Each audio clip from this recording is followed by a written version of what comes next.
ప్రియమైన దేవుని వారలారా, అందరికీ ప్రభువు నామములో హృదయపూర్వకమైన వందనాలు. ఈ సమయంలో మహోన్నతమైన దేవుని జ్ఞానస్ఫూరితమైన సంగతుల్లో నుంచి ఒక చక్కటి సందర్భం గురించి మనం ఆలోచన చేస్తూ ఈ యొక్క ఆదివారం ఆరాధనలో భాగంగా లేఖనాల్లోనికి మనం ప్రవేశిస్తూ అనేకమైన విషయాలు మనం నేర్చుకుంటూ ఆత్మీయ జీవితానికి అభివృద్ధిలో ఏవైతే అవసరమైన మాటలు ఉన్నాయో వాటిని మనం ధ్యానిస్తూ మనం ముందుకెళ్దాం. ప్రియులారా, దయచేసి గమనించండి, గడిచిన బుధవారం బైబిల్ తరగతిలో దేవుని కృప గురించి కొన్ని విషయాలు అక్కడ చెప్పడం జరిగింది బైబిల్ తరగతిగా. ఈరోజు అదే సబ్జెక్ట్ని ఆరాధనా క్రమంలోనికి మార్చి మరికొన్ని అడిషనల్గా యాడ్ చేసి మీ అందరికీ కూడా దేవుని కృప శరీర సంబంధులకు ఎంత ప్రమాదకరమో ఆత్మ సంబంధులకు అంత ప్రయోజనకరం. Note this point. దేవుని కృప అని తుమ్మినా దగ్గినా ఏది జరిగినా మన జీవితంలో దేవుని కృప అని మనం ఈజీగా మాట్లాడుతుంటాం, కానీ దేవుని కృప అనే పదము చాలా గంభీరమైన పదం. అది దేవుని స్వభావములో ఒక భాగం. అది కాబట్టి దేవుని కృప అనే పదాన్ని కానీ దేవుని కృపను కానీ ఆ లక్షణాన్ని కానీ ఆత్మ సంబంధంగా మనం వినియోగించుకోకుండా శరీర సంబంధమైన వాటి కొరకు కనుక మనం ఉపయోగించుకుంటే కనుక దాని అంతా దేవుని కృప అంత భయంకరమైన పదము, దేవుని కృప అంత భయంకరమైన లక్షణము మరొకటి ఉండదు ప్రియులారా. ఎందుకంటే దేవుని కృప అనే పదం ఏదైతున్నదో, దేవుని కృప అనే ఆయన స్వభావం ఏదైతున్నదో అది ఆత్మ సంబంధమైన వాటి కొరకు దేవుడు మనుషులకు ఇచ్చినది. దేవుని కృప అంటే ఏమాత్రము కూడా క్షమాపణ పొందడానికి అర్హత యోగ్యత లేని భయంకరమైన పాపపు చరిత్రలో ఎవరైతే మునిగిపోయి ఉన్నారో, యోగ్యత లేని వారిని, అర్హత లేని వారిని కూడా రక్షించడానికి దేవుడు ఉపయోగించిన తన స్వభావమే దేవుని కృప. Note this point. క్షమించడానికి, క్షమాపణ పొందడానికి ఏమాత్రము కూడా ఏ అవకాశము లేని వారి జీవితాల్లో వారిని క్షమించాలని, వారిని శిక్షణ నుంచి తప్పించాలని, వారిని నరకము నుంచి తప్పించాలని దేవుడు ఉపయోగించిన ఒక చక్కటి ఆయుధమే ఆయన స్వభావము దేవుని కృప. కాబట్టి దేవుని కృప అనేది ఆత్మ సంబంధమైన వాటికి సంబంధించింది కానీ శరీర సంబంధమైన వాటికి సంబంధించింది కాదు. ఉదాహరణ, ఎలా ఉన్నారండి? దేవుని కృప వల్ల బాగానే ఉన్నానండి. బండి కొనుక్కున్నారా? ఏమని రాస్తారు చెప్పండి? By God's grace. అర్థమవుతుందా? అంటే దేవుని కృప. బండి కొనుక్కుంటే దేవుని కృప, కారు కొనుక్కుంటే దేవుని కృప, వివాహం అయితే దేవుని కృప, అవునా? ఉద్యోగం వస్తే దేవుని కృప, ఫారెన్ వెళ్తున్నామంటే దేవుని కృప, ప్రయాణం అంతా బాగా జరిగిందంటే దేవుని కృప. అంటే శరీర సంబంధమైన వాటి కొరకు మనం ప్రతిరోజు కూడా అనేకమైన పర్యాయాలు మనం దేవుని కృప అనే పదాన్ని మనము తరచుగా వాడుతూ ఉంటాము. ఆ వాడడం అనేది మన ఆత్మీయ జీవితాలకు అంత ప్రయోజనకరము కాదు. ఎందుకంటే దేవుని కృప అనే పదము ఆత్మ సంబంధమైనది. మనందరికీ కూడా రక్షణను ఆపాదించడానికి దేవుడు తన కుమారుని ద్వారా ఈ లోకంలోనికి పంపించినదే దేవుని కృప. కాబట్టి రక్షణకు సంబంధించిన ఆ కృపను తీసుకొచ్చి శరీర సంబంధమైన ఆశీర్వాదాల కొరకు, శరీర సంబంధమైన తలాంతుల కొరకు, శరీర సంబంధమైన దీవెనల కొరకు వాడుకోవడం అనేది అదేమాత్రం కూడా మన జీవితానికి మంచిది కాదు. అంటే దేవుని కృప అనే పదం ఏదైతున్నదో అది చాలా గంభీరమైన స్వభావము కలిగినది. అది శరీర సంబంధమైన అవసరతల కొరకు ఆపాదించడం అనేది మన ఆత్మీయ జీవితానికి ఏమాత్రం కూడా మంచిది కాదనే వాస్తవాన్ని మనం గమనించాలి. ఎందుకంటే అర్హత లేని వారిని, శిక్ష నుంచి, శిక్షలో ఆల్రెడీ శిక్షింపబడడానికి సిద్ధంగా ఉన్నవారిని, క్షమాపణ పొందడానికి కూడా ఏమాత్రం కూడా యోగ్యత అర్హత లేని వారికి దేవుడు అప్లై చేసిన తన స్వభావమే, తన గుణమే, తన క్యారెక్టరే కృప అన్నాడు. కాబట్టి ప్రియులారా, ఈ కృప గురించి మనకు ఎంత పట్టుంటే మన ఆత్మీయ జీవితాలు అంత బలంగా ఉంటాయి. ధర్మశాస్త్రమునకు న్యాయం ఎంత అవసరమో, వివాహానికి ప్రేమ నమ్మకం ఎంత అవసరమో, మన క్రైస్తవ జీవితానికి దేవుని కృప అంత అవసరం. ఎందుకంటే దేవుని కృప వల్ల బండి కొనుక్కోవడం కాదు, దేవుని కృప వల్ల ఏదో ఈ లోకంలో ఉన్న ఉద్యోగం సంపాదించడం కాదు, దేవుని కృప వల్ల ఉద్యోగంలో ఇంక్రిమెంట్ రావడం కాదు, దేవుని కృప వల్ల మేము గేదెను కొనుక్కున్నామండి, దేవుని కృప వల్ల ఆ గేదె కూడా ఈనిందండి. ఏది? దేవుని కృపను లోక సంబంధమైన వాటి కొరకు అనేకమైన సందర్భాలు మనం వినియోగిస్తున్నాము. దేవుని కృప అనేది లోక సంబంధమైన వాటి కొరకు వినియోగించవలసిన పదము కాదు. కాబట్టి మాట్లాడుచున్నప్పుడు చాలా జాగ్రత్తగా మాట్లాడాలి. అదేంటండి, మరి ఉద్యోగం ఇస్తే దేవుని కృప కాదంటే దేవుడు కృప కాదు, దేవుడు చేసిన మేలది. అంటే భౌతికంగా మనకి ఏదైతే అవసరమో వాటన్నిటిని అనుగ్రహించే విషయంలో దేవుడు మేలులు చేస్తూ అనేకమైన సాక్ష్యములు ఇచ్చాడు. ఆ మేలులు నమ్ముకుంటేనే కాదు, నమ్ముకోనడు కూడా వస్తుంది. ఉద్యోగం అనేది నమ్ముకుంటేనేనా? రక్షణ పొందితేనేనా? వ్యాపారంలో లాభదాయకమైన రక్షణ పొందితేనా? కాదు కదా. ఉద్యోగమైనా, వివాహమైనా, బండి కొనుక్కోవడమైనా, కారు కొనుక్కోవడమైనా, ఫారిన్ ట్రిప్కి వెళ్ళడమైనా, ప్రయాణంలో కాపుదలైనా, అది ఏదైనా మీరు గమనించండి, రక్షణతో అవి ఏమాత్రం కూడా సంబంధము లేనివి. Note this point. రక్షణతో సంబంధము లేని వాటిని తీసుకొచ్చి వాటికి దేవుని కృప అనే పదాన్ని ఆపాదించడము ఆత్మీయ జీవితానికి అంత మంచిది కాదు. ఎందుకంటే ఈరోజు లోక సంబంధమైన వాటిని పొందుకుంటూ అవే దేవుని కృప వల్ల మేము పొందామనుకుంటున్నారు, కానీ నిజమైన దేవుని కృప వేటిని అనుగ్రహిస్తుందో వాటిని ఈరోజు క్రైస్తవులే మరిచిపోతూ దేవుని యొక్క నిజమైన కృపను పొందుకోలేని స్థితిలో నేటి క్రైస్తవ్యం ఉన్నది. ప్రియమైన దేవుని వారలారా, మళ్ళీ చెప్తున్నాను, మీరు మర్చిపోకూడదని రిపీట్ చేస్తున్నాను. లోక సంబంధంగా మనం వేటినైతే కలిగి ఉన్నామో అవి దేవుని కృపలో వచ్చినవి కావు. దేవుడు తండ్రి కాబట్టి, కాపరి కాబట్టి, యజమానుడు కాబట్టి ఈ లోకానికి ఈ లోకంలో ఉన్న మనుషులకు ఏదైతే అవసరమో ప్రతి దాన్ని కూడా దేవుడు అనుగ్రహిస్తాడు. ఆయన నీతిమంతుల మీదను అనీతిమంతుల మీదను తన సూర్యుని ఉదింపజేస్తున్నాడు, తన వర్షమును కుమ్మరిస్తున్నాడు. కాబట్టి ఆయన చేస్తున్న మేలులు ఏవైతే ఉన్నావో, శరీర సంబంధంగా మనకు ఏవైతే అవసరం ఉన్నాయో ప్రతి అవసరత కూడా ఆయన తండ్రిగా మనందరికీ ఇస్తాడు. ప్రియులారా, మరి కృప ఎక్కడి నుంచి వచ్చింది? కృప దేని వలన వచ్చింది? కృప ఎవరి వలన వచ్చిందనంటే కృపకు ఆధారము ఆ దేవుడే. ఆ దేవుని గురించి రాయబడిన ఒక మాట చూద్దాము. పేతురు గారు రాసిన మొదటి పత్రిక 5వ అధ్యాయము, పేతురు గారు రాసిన మొదటి పత్రిక 5వ అధ్యాయము 10వ వచనం చూద్దాం. ప్రియమైన దేవుని వారలారా, పేతురు గారు రాసిన మొదటి పత్రిక 5వ అధ్యాయము 10వ వచనం చూసినట్లయితే, తన నిత్య మహిమకు క్రీస్తునందు మిమ్మల్ని పిలిచిన సర్వకృపా నిధియగు దేవుడు ఏమన్నాడు? కొంచెము కాలము మీరు శ్రమపడిన పిమ్మట తానే మిమ్మల్ని పూర్ణులుగా చేసి స్థిరపరిచి బలపరచును. అక్కడ దేవుని యొక్క నామము ప్రత్యక్షపరచబడుతుంది. దేవుడు ఎవరు అంటే సర్వకృపా నిధియగు దేవుడు. దేవుని యొక్క నామాల్లో ఒక నామమే దేవుడు సర్వకృపానిధి. అక్కడ చెప్పకనే చెప్పాడు, తన నిత్య మహిమకు క్రీస్తునందు మిమ్మును పిలిచిన ఎవరైతే క్రీస్తు యొక్క పిలుపును పొందుకున్నారో, ఎవరైతే పాపము నుంచి విడిచిపెట్టి రక్షణ సువార్త విని మాకు ఈ పాపపు జీవితం వద్దు, మాకు పరిశుద్ధమైన జీవితము కావాలని సువార్త వలన పిలుపును పొందుకుని ఎందరైతే క్రైస్తవ్యంలోనికి వచ్చారో వారి మీద కృప అనే అస్త్రాన్ని దేవుడు ఉపయోగించాడు. ప్రియులారా, ఈ అస్త్రము పాత నిబంధనలో కూడా ఉపయోగించబడింది.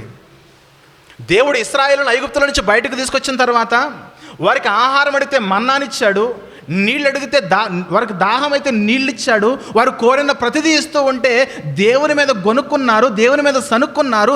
మాకు ఈ మన్నా వద్దు, మాకు ఈ నీళ్ళు వద్దు, మాకు అది కావాలి ఇది కావాలని దేవుణ్ణి అనేకమైన పర్యాయాలు దేవుణ్ణి శోధిస్తూ వస్తూ ఉంటే ఆ క్రమంలో దేవుణ్ణి కాకుండా దూడను తయారు చేసుకుని ఇశ్రాయేలును బయటకు తీసుకొచ్చిన క్రమంలో వారు ఆహారం అడిగితే ఆహారం ఇచ్చి, దాహం అడిగితే నీళ్ళు ఇచ్చి, కోరిన ప్రతిదాన్ని ఇస్తూ ఉంటే వాళ్ళు దేవుని మీద సనుక్కుని మోషే లేని కాలంలో ఒక విగ్రహాన్ని మలుచుకుని దూడను తయారు చేసుకుని, ఇదిగో ఈ దూడే మాకు ఆధారం అనుకుని, ఇదిగో మోషే మాకొద్దని మరొక అధికారం నియమించుకుని వాళ్ళు మరలా ఏదైతే వదిలి వచ్చిన ఐగుప్తు ఉందో ఐగుప్తుకు వెళ్ళిపోవాలని అనేకమైన ప్రయత్నాలు చేస్తూ ఉంటే వారిని చంపకుండా వారిని కాపాడాలని వారి మీద దేవుడు ఉపయోగించిన ఒక అస్త్రమే దేవుని కృప. ప్రియులారా, ఇంత మేలు చేసినా, ఇంత మంచి చేసినా వారి జీవితాల్లో మాకు వదిలి వచ్చిన ఐగుప్తే కావాలని తిరిగి వెళ్ళిపోతూ ఉంటే అంత మేలులు వారి పట్ల, అన్ని మేలు వారి పట్ల చేసిన ఆ మేలులు గుర్తించుకోకుండా ఏమాత్రం కూడా క్షమాపణ పొందడానికి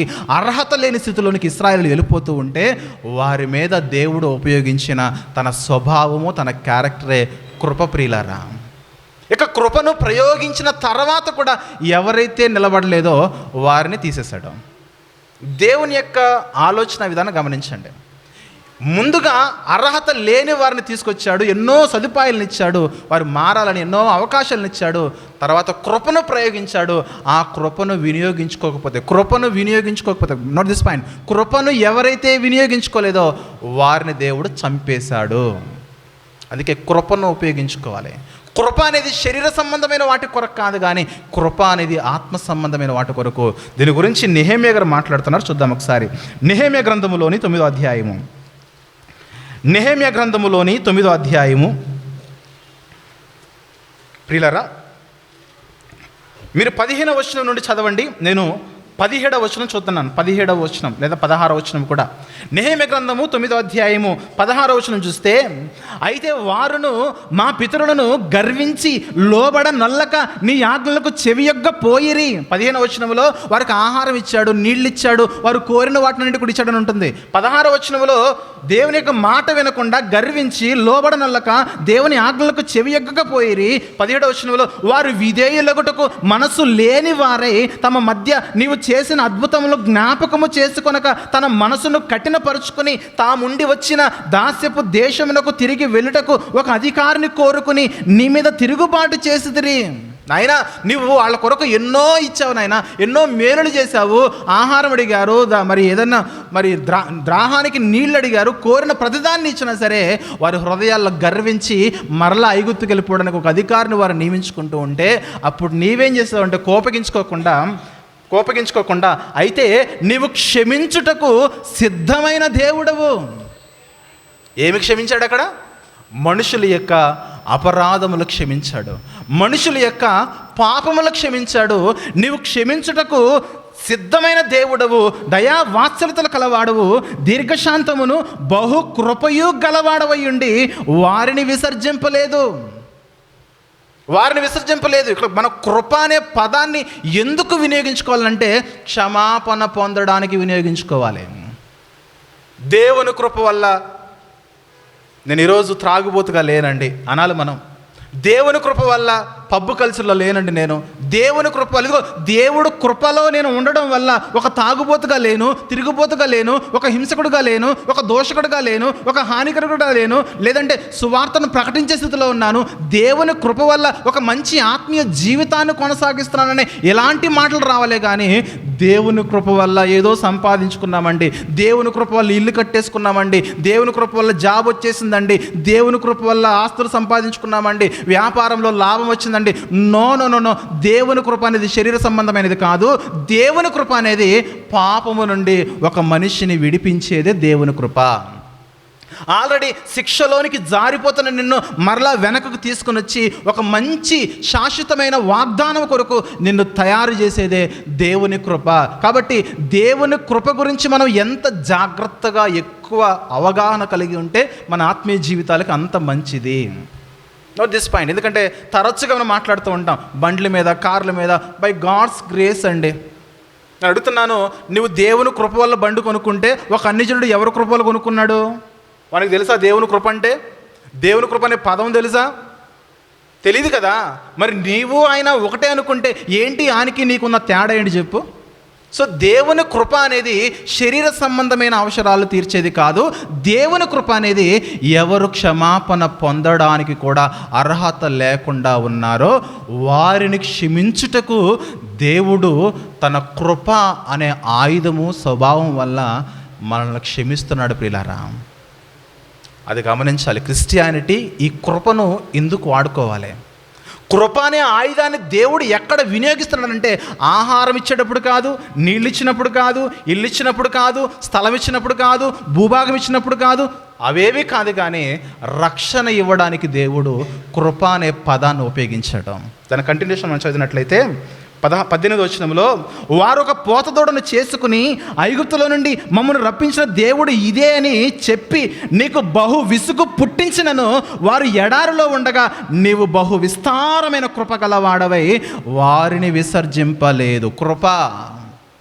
ప్రజలు దేవుణ్ణి విసర్జిస్తున్నా సరే దేవుడు కృప అనే స్వభావాన్ని వినియోగిస్తూ వారిని విసర్జించకుండా వారిని రక్షించాలని ఎన్నో ప్రయత్నాలు చేస్తే ఆ ప్రయత్నాలన్నీ కూడా వారు వినియోగించుకోకపోతే అప్పుడు చంపేశాడండి 6 లక్షల మందిని దేవుడు.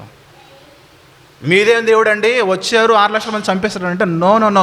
వారిని చంపకముందు, వారిని భూమి మీద నుంచి తీసేయక మునుపు అనేకమైన అవకాశాలు ఇచ్చాడు వారిలో ఉన్న పాపాన్ని తొలగించాలని, వారిలో ఉన్న పాపములను, అతిక్రమలు తొలగించాలని అనేకమైన అవకాశాలు ఇవ్వబడ్డాయి. ఎవరి వల్ల?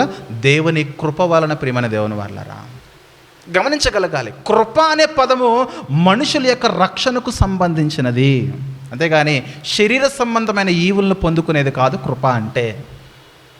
ఇప్పుడు వెళ్దాం ఎఫెసీ పత్రిక మొదటి అధ్యాయం అంతా చదవండి మీరు. దేవుని కృప గురించి రాయబడి ఉన్నది.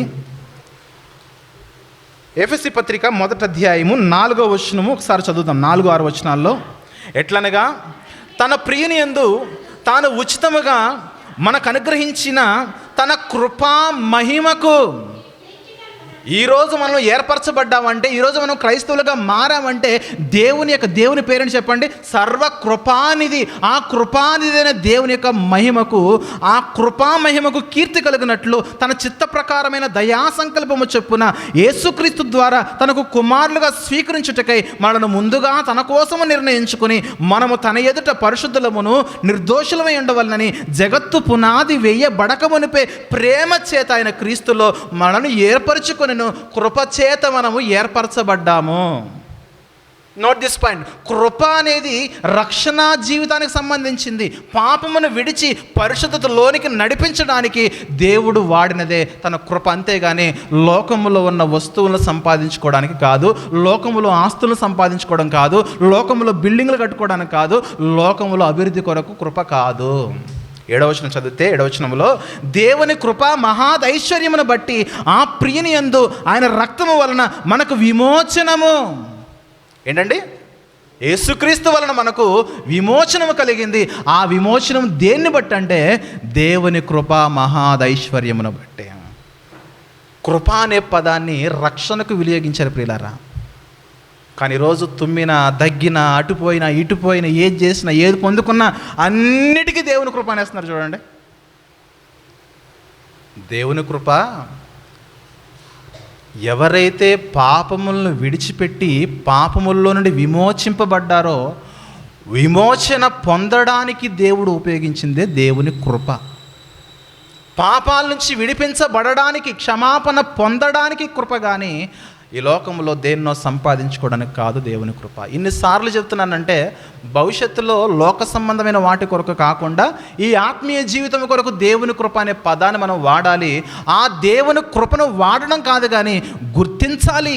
ఏంటి గుర్తింపు అంటే, ఇదిగో నేను చావునికి వెళ్ళిపోయాను, నేను నరకానికి అంచుల దాకా వెళ్ళిపోయాను, శిక్షలోనికి వెళ్ళిపోయి క్షమించబడడానికి ఏమాత్రము కూడా అర్హత కానీ యోగ్యత కానీ లేని స్థితిలో దేవుడు నా మీద కృప చూపించాడంటే, అలా చెప్పాలంటే దేవుని కృప ఉన్నది కాబట్టి తాగుబోతుగా లేను, తిరుగుబోతుగా లేను, తిట్టుబోతులా లేను, అలా మాట్లాడాలి. కానీ దేవుని కృపననే పదాన్ని పట్టుకొని లోకంలో దేన్నో సంపాదించుకొని చెప్పకూడదు. ఇన్నిసార్లు చెప్తున్నానంటే ఈ పదము ఎంత సెన్సిటివ్ ఇష్యూని మనం గమనించాలి. దేవునిలో గమనిస్తున్నారా? ఆత్మీయ జీవితము కొరకు మహాదైశ్వర్యమును బట్టి మనకు కుమారుని ద్వారా విమోచనము కలిగింది. పాపముల నుంచి మనం విడిపించబడ్డాము. విమోచనం అనే పదమును చూడండి అక్కడ. పాపాల నుంచి విమోచింపబడ్డ మన విమోచకుడుగా యేసుక్రీస్తు లోకానికి వచ్చి మనందరి కొరకు ప్రాణం పెట్టి మన పాపములను కడిగి పాపముల్లో నుండి మనల్ని విమోచించాడు. విమోచింపబడుట కొరకు దేవుని కృపను మనం ఆపాదించాలి, ఉపయోగించాలి. తర్వాత 9వ వచనం చూస్తే, 9వ వచనంలో, కాలము సంపూర్ణమైనప్పుడు జరగవలసిన ఏర్పాటును బట్టి ఆయన తన దయా సంకల్పము చెప్పిన తన చిత్తమును గూర్చిన మర్మము మనకు తెలియజేసి మనకు సంపూర్ణమైన జ్ఞాన వివేచన కలుగుటకు. దేవుని కృప ఎందుకంటే మనకు జ్ఞాన వివేచన కలుగుటకు. పైన వచనంలో మనకు విమోచనము కలుగుటకు, 9వ వచనంలో మనకు జ్ఞాన వివేచన కలుగుటకు ఆ కృపను మన ఎడల విస్తరింపచేసాను. మన ఎడల అంటే క్రైస్తవుల ఎడల దేవుడు కృపను విస్తరింపజేశాడు. ఎందుకంటే మనకు జ్ఞాన వివేచన కలగడానికి, మనకు విమోచన కలగడానికి, మనమందరం కూడా పాపము నుంచి విడిపింపబడడానికి దేవుని కృప, కానీ లోకములో దేన్నో సంపాదించుకోవడానికి దేవుని కృప కాదు. గమనించండి, చాలా సీరియస్ విషయం ఇదే. మన పాపముల చేత, మన అపరాధముల చేత మనమందరం కూడా చచ్చిన స్థితిలో ఉంటే దేవుడు తన కృపను తన కుమారుని ద్వారా ఈ లోకానికి ప్రత్యక్షపరిచి ఆ కుమారుని ద్వారా కృపను ఏర్పాటు చేసి మనందరినీ కూడా ఆయన క్రీస్తులో బ్రతికించాను. అందుకే 2వ అధ్యాయం 4వ వచనం చూస్తే, 4వ వచనం నుండి, ఎఫెసీ పత్రిక 2:4 అయినను దేవుడు కరుణా సంపన్నుడై ఉండి మనము మన అపరాధముల చేత చచ్చిన వారమై ఉండినప్పుడు సైతము మన ఎడల చూపిన తన మహా ప్రేమ చేత మనలను క్రీస్తుతో కూడా బ్రతికించెను. మీరు కృపచేత రక్షింపబడి ఉన్నారు. దేన్ని బట్టి రక్షణ? ఒక మనిషికి దేన్ని బట్టి రక్షణ చెప్పండి? కృపను బట్టి రక్షణ. కృపను బట్టి రక్షణ, అంతేకాని కృపను బట్టి లోకంలో దేన్నో సంపాదించుకున్నామని క్రొత్త నిబంధనలు మనం చదవం ప్రియులారా. దేవుని కృపను బట్టి నాకేదో వస్తువులు సంపాదించుకున్నాను కానీ, దేవుని కృపను బట్టి ఆస్తిపాస్తులు వచ్చాయని కానీ, దేవుని కృపను బట్టి ధనాన్ని సంపాదించుకున్నామనే పదజాలాలు, సెంటెన్స్ అనేవి క్రొత్త నిబంధనలో మనం అస్సలు చదవము, ప్రత్యేకించి క్రొత్త నిబంధనలో. ఎందుకంటే దేవుని కృప ఏదైతే ఉన్నదో ఆ కృప క్రొత్త నిబంధనకు చాలా ప్రాముఖ్యమైనది. ఎందుకంటే యేసుక్రీస్తు ద్వారా ఈ లోకానికి వచ్చిన కృప ఏదైతే ఉన్నదో ఆ కృప ప్రత్యేకమైనది. ఎందుకంటే ధర్మశాస్త్రములో ఉన్నప్పుడు, ధర్మశాస్త్రం క్రింద ఉన్నప్పుడు పాపము వలన మరణమును ఏదైతే అందరూ కూడా ధర్మశాస్త్రము కింద ఉండి పాపాలు చేస్తూ మరణములో బందీ అయిపోతే, యేసుక్రీస్తు వచ్చిన తర్వాత ఎక్కడ పాపం ఉన్నదో అక్కడ దేవుడు కృపను విస్తరింపజేశాడు. పాపమున్న ప్రతి చోట కూడా కృపను విస్తరింపజేశాడు. ఎందుకంటే ఆ కృపను మీరు పొందుకుని పాపాన్ని విడిచిపెట్టాలి, కృపను మీరు పొందుకుని పాపాన్ని విడిచిపెట్టాలి. అందుకే క్రీస్తుతో కూడా బ్రతికించను, కృపచేత మీరు రక్షింపబడి ఉన్నారు అని చెబుతూ 6వ వచనంలో క్రీస్తు యేసునందు ఆయన మనకు చేసిన ఉపకారము ద్వారా అత్యధికమైన తన కృపా మహాదైశ్వర్యమును రాబో యుగముల్లో కనపరచు నిమిత్తము. కృప వలన నువ్వు ఏం పొందుకుంటావంటే భవిష్యత్తులో నువ్వు వాగ్దానం చేయబడింది పరలోకమనే నిత్య జీవుని పొందుకునే నిమిత్తము క్రీస్తు యేసునందు మనల్ని ఆయనతో కూడా లేపి పరలోకమందు ఆయనతో కూడా కూర్చుండబెట్టును. 8వ వచనం మాట్లాడుతున్నాడు, మీరు విశ్వాసము ద్వారా, మీరు కేవలము విశ్వాసం ఉంచారు, దేవుని కృప వలన మీరు రక్షింపబడ్డారు. చూసారా పత్రిక ఎలా మాట్లాడుతుందంటే విమోచన కృప వలన కలిగింది, జ్ఞాన వివేచన కృప వలన కలిగింది, మీరు పాపముల నుంచి విడిపించబడ్డారనంటే అది కేవలము దేవుని కృప మాత్రమే. దేవుని కృప అనేది ఎందుకొరకు వినియోగించబడుతుందంటే అపరాధముల చేత, పాపముల చేత చచ్చిపోయిన స్థితిలో నరకానికి జారిపోయిన స్థితిలో ఉంటే ఆ ఎండింగ్ స్టెప్లో మనం ఉన్నప్పుడు అక్కడి నుంచి దేవుడు లాగాడండి. నిజానికి మనం చేసిన తప్పులైతే లోకంలో ఉన్న ఏ న్యాయస్థానం కూడా మనల్ని ఏమాత్రం కూడా క్షమించదు, కానీ అర్హత లేని వారిని దేవుడు క్షమించి తన వాగ్దానము కొరకు, నిత్య జీవం అనే వాగ్దానము కొరకు వాళ్ళందరినీ కూడా కృప కిందకు తీసుకొచ్చి తయారు చేస్తున్నాడు దేవుడు. ఇది కృప అంటే. దేవుని కృప ఎందుకు అంటే మనకు విమోచన కలగడానికి, జ్ఞాన వివేచన కలగడానికి, మనకు రక్షణ కలగడానికి. మరొక మాట చూద్దాం. తీతుకు పత్రిక 2వ అధ్యాయము 11వ వచనము. తీతుకు పత్రికలోని 2వ అధ్యాయము 11వ వచనం చూద్దాం ప్రియులారా. తీతుకు రాసిన పత్రిక 2వ అధ్యాయము 11వ వచనం చూస్తే, ఏలయనగా సమస్త మనుషులకు రక్షణకరమైన దేవుని కృప ప్రత్యక్షమై. ఏమన్నాడు? సమస్త మనుషులకు రక్షణకరమైన దేవుని కృప అన్నాడు, కానీ సమస్త మనుషులకు ఆస్తి సంపాదించుకోవడానికి దేవుని కృప, సమస్త మనుషులు వాహనాలు కొనుక్కోవడానికి దేవుని కృప, సమస్త మనుషులు భూములు కొనుక్కోవడానికి దేవుని కృప, సమస్త మనుషులు ఆస్తులు సంపాదించుకోవడానికి దేవుని కృప అన్నాడా? నో. సమస్త మనుషులు రక్షణ పొందడానికి దేవుని కృప, సమస్త మనుషులు రక్షణలో ఉండడానికి దేవుని కృప, సమస్త మనుషులు రక్షణలో కొనసాగడానికి దేవుని కృప, సమస్త మనుషులు పాపాన్ని విసర్జించి పరిశుద్ధతలో కొనసాగడానికి దేవుని కృప. అదేనాడు ఇక్కడ 12వ వచనములో, మనము ఆ కృప ప్రత్యక్షమైనప్పుడు మనము భక్తిహీనతను, ఇహలోక సంబంధమైన దురాశలను విసర్జించి.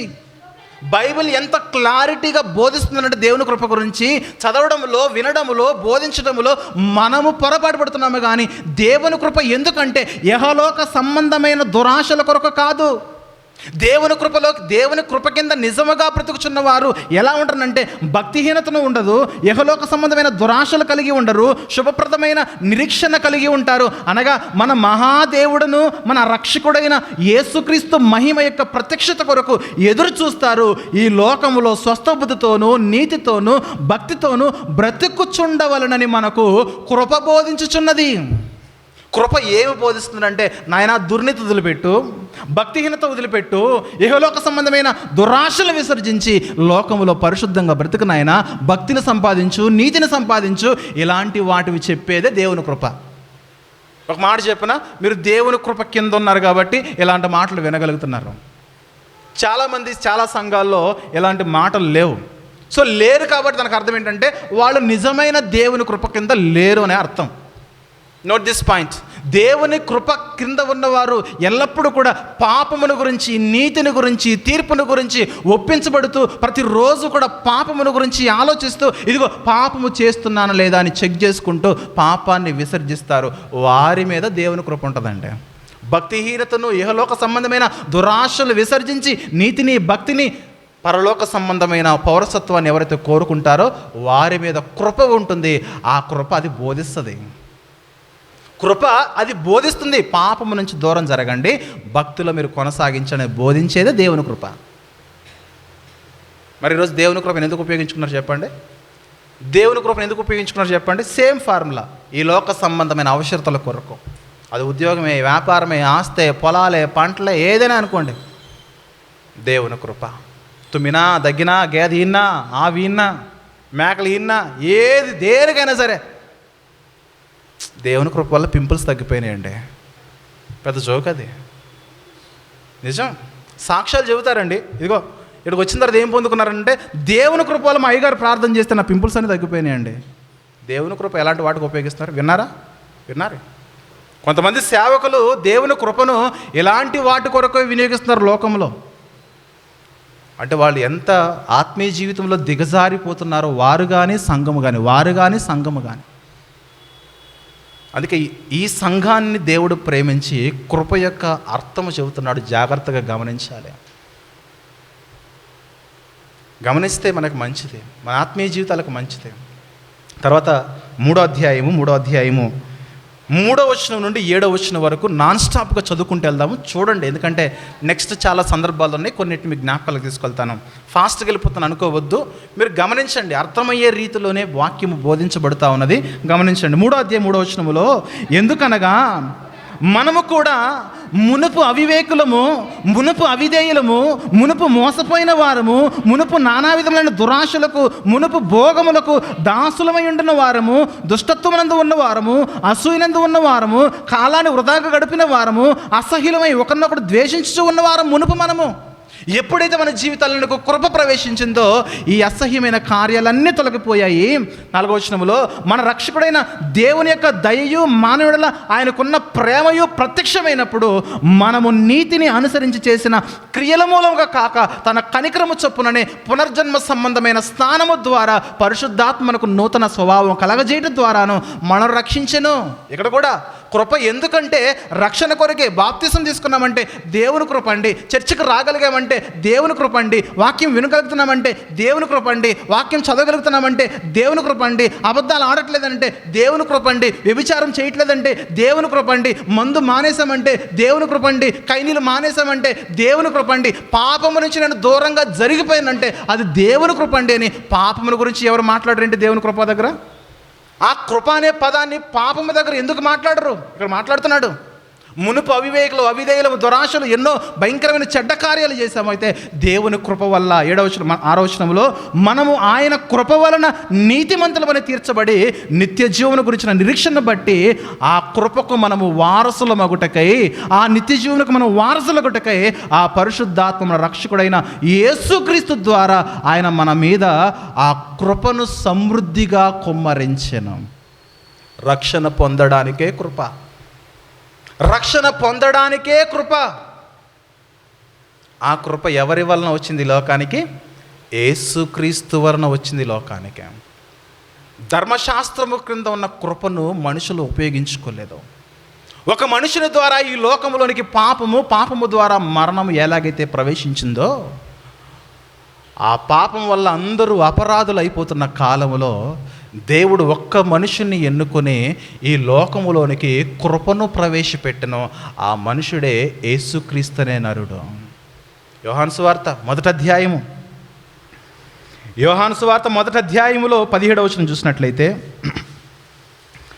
యోహాను సువార్త 1వ అధ్యాయము 17వ వచనంలో చదవండి అమ్మా.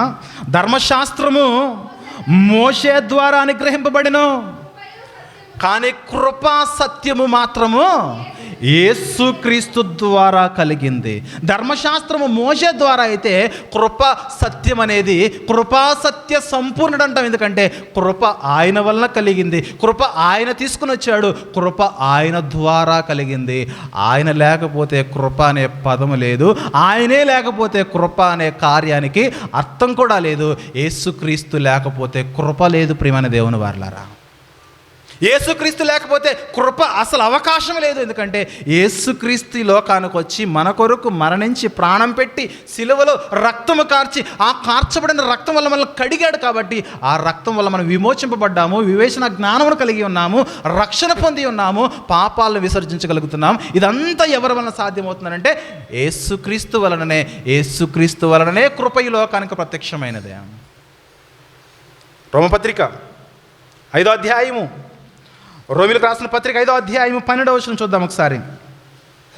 రోమిలకు రాసిన పత్రిక 5వ అధ్యాయము 12వ వచనం చూస్తే, ఇట్లుండగా ఒక మనుషుని ద్వారా పాపము ద్వారా మరణమును లోకములో ఎలాగూ ప్రవేశించును, అలాగనే మనుషులందరూ పాపము చేసినందున మరణము అందరికీ సంప్రాప్తమాయను. మనుషులందరూ పాపము చేసి అందరూ మరణంలోకి వెళ్ళిపోతూ ఉంటే, ఈ మరణము నుంచి తప్పించడానికి, ఈ నరకము నుంచి తప్పించడానికి, వారిని విమోచించడానికి దేవుడు తన కుమారుని పంపించాడు. ఆ కుమారుని గురించి మాట్లాడుతూ 15వ వచనములో, అయితే అపరాధము కలిగినట్లు కృపావరము కలగలేదు. అపరాధాలు ఎలా కలిగాయి? ఒకని ద్వారా అనేకులు పాపంలోకి వెళ్ళిపోయారు కదా, కానీ కృపావరం అయితే అలా కలగలేదు. ఎట్లనగా ఒకని అపరాధం వల్ల అనేకులు చనిపోయినలా మరి ఎక్కువగా దేవుని కృపయు యేసుక్రీస్తుని ఒక మనుషుని కృపచేతనైన దానము అనేకులకు విస్తరించింది. యేసుక్రీస్తు లేకపోతే కృప లేదు ఈ లోకములో. యేసుక్రీస్తు ఈ లోకానికి వచ్చి మరణించకపోతే, ప్రాణం పెట్టకపోతే, మనల్ని రక్షించకపోతే ఈ లోకములో కృప అనే పదానికి అర్థం లేదు, మనుషుల యొక్క రక్షణ కూడా అర్థం లేదని చెబుతూ 16వ వచనములో మరియు పాపము చేసిన ఒకని వలన శిక్షావిధి కలిగినట్లు ఆ దానము కలగలేదు, కానీ ఎలానగా తీర్పు ఒక్క అపరాధములుగా వచ్చినదే శిక్షావిధికి కారణమైన కృపావరమైతే అనేకమైన అపరాధముల మూలముగా వచ్చినదే మనుషులు నీతిమంతులుగా తీర్చబడుటకు కారణమైన. అనేకులు అందరూ కూడా పాపాలు చేస్తూ అపరాధులుగా ఉంటే అనేకులను నీతిమంతులుగా తీర్చబడటానికి ఈ లోకానికి వచ్చిందే కృపావరం. ప్రియులారా, ఆ కృపావరమే యేసుక్రీస్తు వలన లోకానికి వచ్చింది.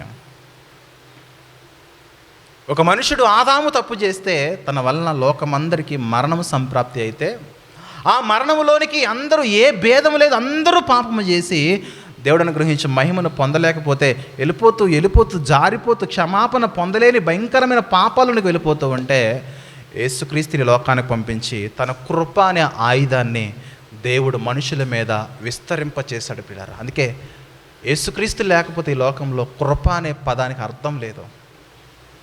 యేసుక్రీస్తు లేకపోతే కృప అనే పదానికి అర్థం లేదు. ఎందుకు చెప్తున్నానంటే, యేసుక్రీస్తు వచ్చిన తర్వాతే మనుషుల యొక్క రక్షణ కొరకు కృప ఆపాదించబడింది. మరి ఆయన రాకముందు పరిస్థితి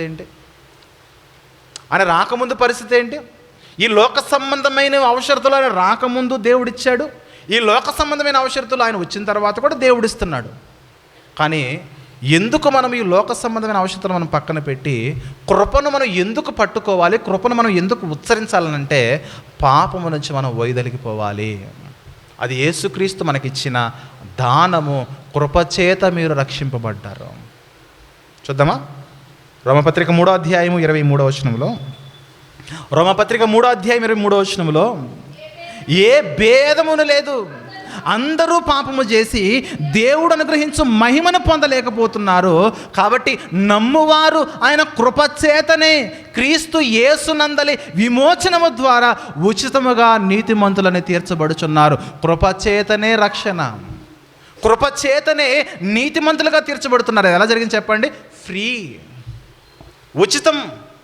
ఉచితముగా. కోర్టు అయినా శిక్ష నుంచి తప్పించాలంటే ఫైన్ వేస్తుంది, కానీ యేసుక్రీస్తు వారు కానీ దేవుడు కానీ మనకి ఎలాంటి ఫైన్ విధించలేదు. చూడండి, ఫ్రీగా ఇచ్చాడు. అందుకే ఫ్రీగా ఇచ్చేసరికి ఈరోజు చాలామందికి వాల్యూ లేకుండా అయిపోయింది, విలువ లేకుండా అయిపోయింది. రక్షణ జీవితం అంటే ఈరోజు విలువ లేకుండా ప్రవర్తించే వాళ్ళు ఎక్కువ మంది ఉన్నారు ఈరోజు. అందుకే ప్రియులారా, యేసుక్రీస్తు వలననే సమస్తము సాధ్యము. ఆయన మనకిచ్చిన కృప వలననే మనం ఉచితముగా నీతిమంతులమని తీర్చబడుతున్నాము. కానీ ఏదేదో మనం పొడి చేస్తేనో, మనం ఏదో గొప్పగా బ్రతికేస్తేనో అది కాదు. అది ఈ కృపను పొందుకున్నట్లు మనదంటూ ఏదీ లేదు. దేవుడు మనల్ని ప్రేమించాడు, తన కుమారుని పంపించాడు. ఆ కుమారుడు వస్తూ ఈ లోకానికి కృపను ఇచ్చాడు. ఎక్కడ పాపం ఉన్నదో అక్కడ కృపను విస్తరింపజేశాడు. ఈ అధ్యాయం రోమపత్రిక 5వ అధ్యాయం అదే చెప్తుంది.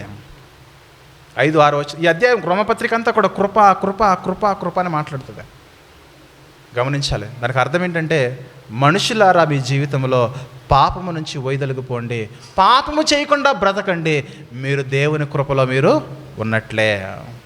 పరిశుద్ధంగా జీవించండి, విమోచింపబడండి, రక్షణలో స్థిరత్వం కలిగి బ్రతకండి, మీరు దేవుని కృపలో మీరు ఉన్నట్లే. అంతేగాని లోకములో దేన్నో పొందుకుంటే దయచేసి లోక సంబంధమైన వాటి కొరకు కృప అనే పదాన్ని ఉపయోగించి కృపను మనము చిన్నది చేయొద్దు.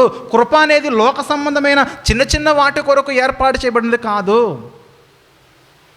మనము రక్షణ పొందడానికి ఏమాత్రం కూడా యోగ్యత అర్హత లేని మనము బ్రతకడానికి దేవుడిచ్చింది కృప. అంతేగాని లోకంలో దేన్నో పొందుకోవడానికి కృప అనొద్దు దయచేసాం.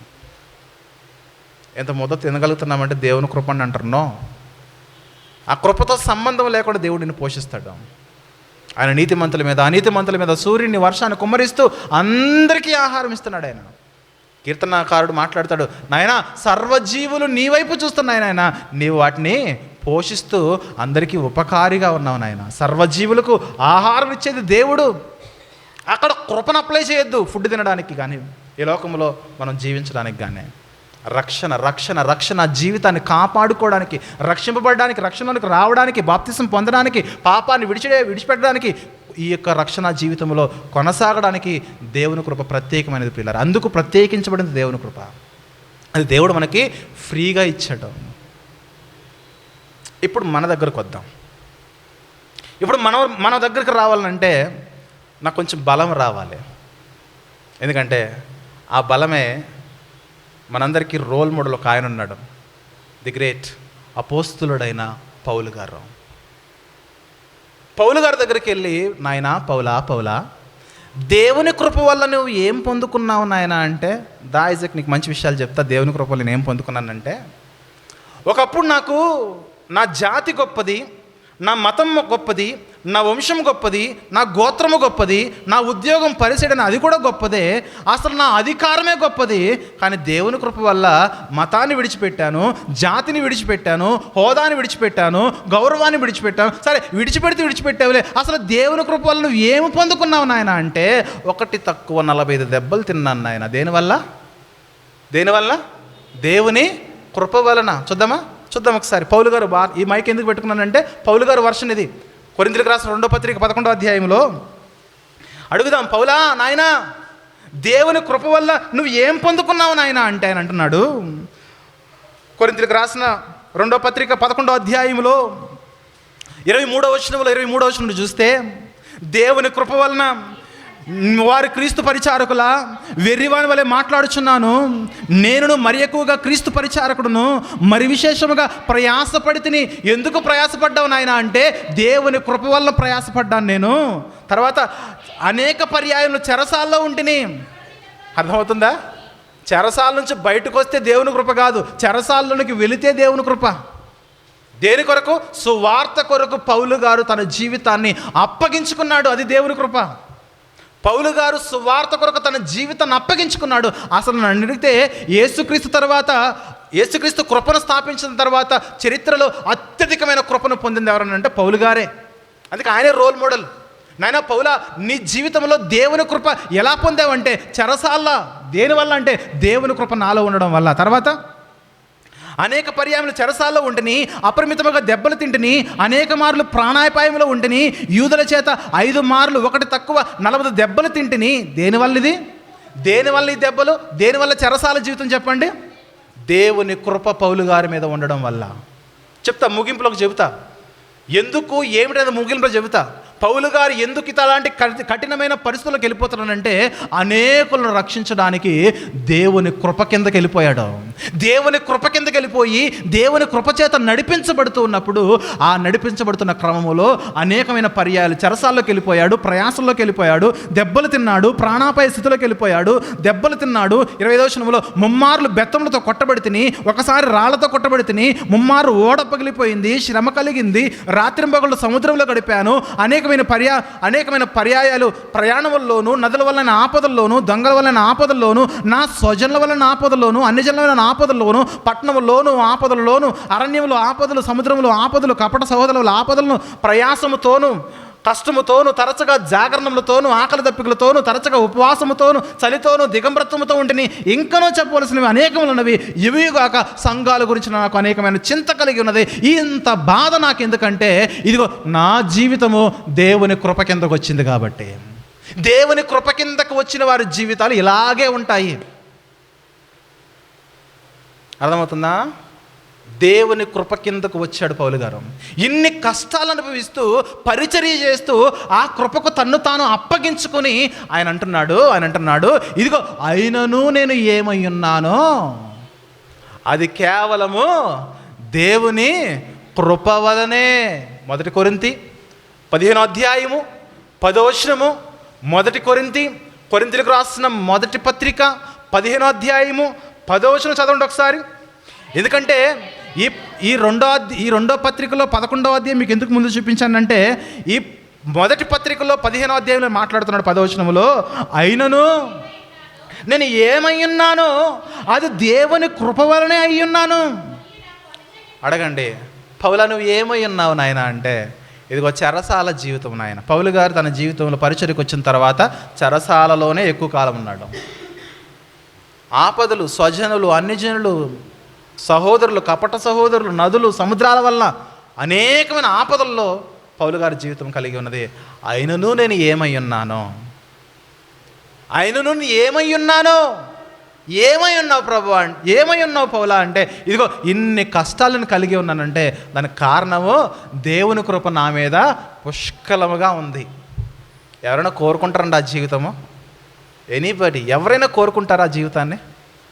కోరుకున్నాడు కాబట్టి ఆయన అన్నాడు, నా పరుగును నేను తుదముట్టించాను, నా కొరకు నీతి కిరీటం ఉందని దమ్మున్న మాట ధైర్యంగా చెప్పాడండి. అంత ధైర్యం చరిత్రలో మరి ఎవరు సాహసం చేయలేదు. ఆ మహానుభావుడు నాకు కాకపోతే పరలోకం ఇంకెవరికి వస్తుందని ధీమాగా బ్రతికాడు. ఇంకా కాదు కానీ ఇంకా ఒక అడుగు ముందుకేసి నేను క్రీస్తుని పోలి నడుచుకున్న ప్రకారము మీరు నన్ను పోలి నడుచుకున్నట్టున్నాడంటే కృపకు సరెండర్ అయిపోయాడు ఆయన. కృపకు సరెండర్ అయిపోయి కృపకు విధేయత చూపి ఆ కృపలో తను తాను ఒదిగిపోయి మాట్లాడుతున్నాడు. అయినను నేను ఈ లోకములో ఏమై ఉన్నానో లోక సంపదను మొత్తం వదిలిపెట్టాను, నాకు కలిగి ఉన్న లాభమును ఏవైతే నాకు లాభదాయకమో సమస్తము కూడా క్రీస్తు నిమిత్తము పెంటతో సమానంగా వదిలేసి నేను ఎందుకు ప్రయాణం చేస్తున్నానంటే నా కొరకు నిత్య జీవం ఉంది, అది దేవుని కృప వల్ల నాకు వస్తుంది. అయినను నేను ఏమై ఉన్నానో ఏమన్నాడు?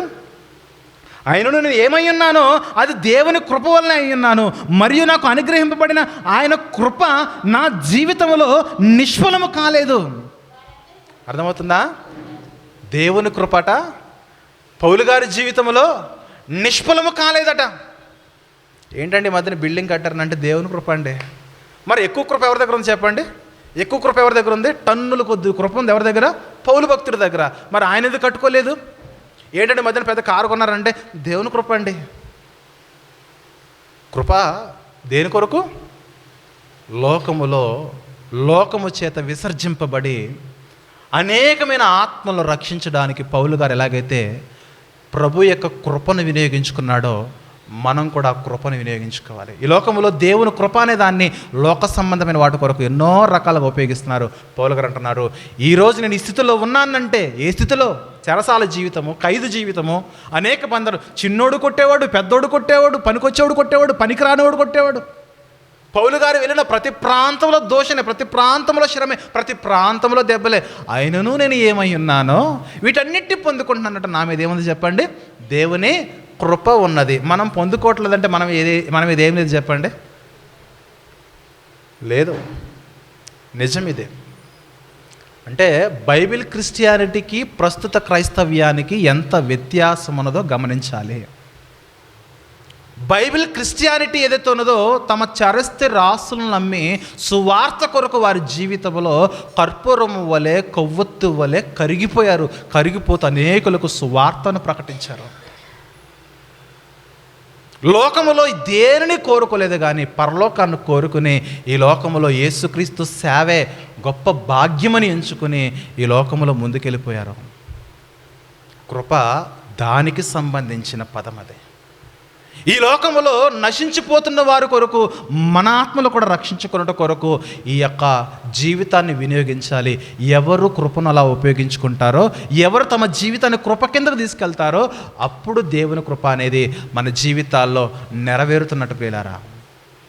తర్వాత 10వ వచనంలో దేవుని కృప వల్లనే అయ్యున్నాను, మరియు నాకు అనుగ్రహింపబడిన ఆయన కృప నిష్ఫలము కాలేదు కానీ వారందరికంటే నేను ఎక్కువగా ప్రయాసపడేది నేను కాదు కానీ నాకు తోడయ్యున్న దేవుని కృపే. ప్రయాసపడింది నేను కాదు, నాకు తోడుగా ఉన్న దేవుని కృప. మరొకసారి, ప్రయాసపడింది నేను కాదు, నాకు తోడుగా ఉన్న దేవుని కృప. మనం ఎందుకు ప్రయాసపడలేకపోతున్నామంటే మన దగ్గర ఏం లేదు చెప్పండి.